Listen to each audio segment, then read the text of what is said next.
Morning diamonds of the earth. How do you practice gratefulness in your creative process? This sentiment seems to have become a key word in social media over the years, but honestly, I think it's very important, both in our daily lives, but also in our creative processes. So today, I'm going to be suggesting 3 ways that gratefulness can aid in our creative processes. The first way it can aid in our process is that it helps to foster our resilience. Let's be honest, when we're creating and things don't seem to go as smoothly as we would like, we tend to allow our negative thoughts to fester. It can often cause us to give up when we make too many mistakes, especially when observing others.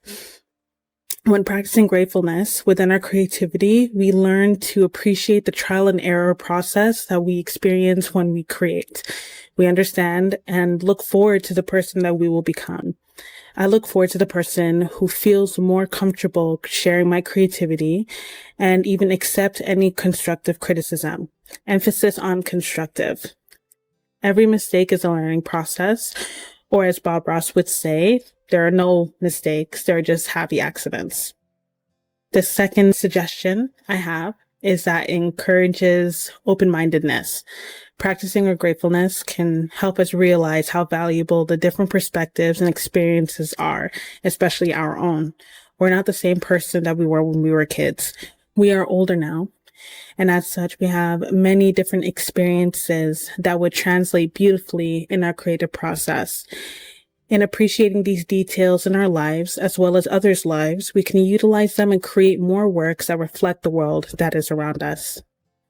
The third step I have, or the third tip I have, is that it encourages your mental health states to be more positive. It boosts your mental health.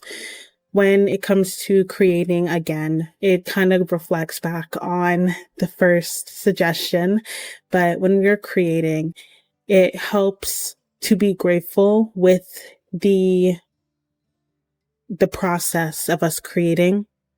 Our mindsets can become a little cloudy at times, but it's a great way to relieve any stress or anxiety when we're doing the works that we're producing.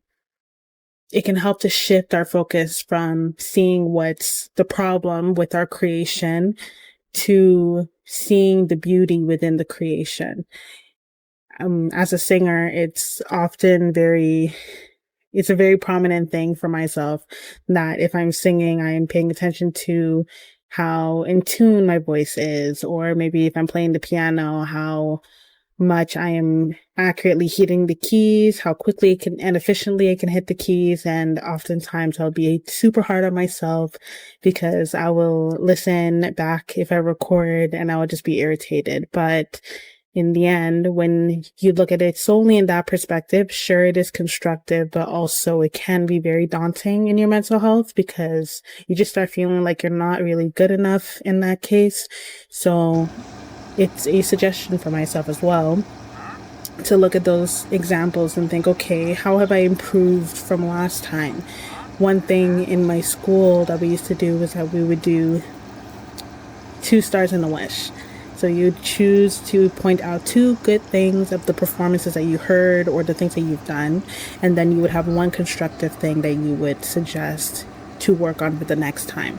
So that's just a little tip. Maybe that will help you guys later on. Those are my 3 different ways that gratefulness can aid our creative processes. If you guys liked this video, or if you'd like these kinds of videos, I have another video that you can click either on the left side or the right side of the screen, where it's going to be talking about 3 different ways in which we can enforce or reintroduce creativity in our lives. And that's it. I hope you guys have a beautiful day, and I'll see you guys in the next one. Bye, my loves.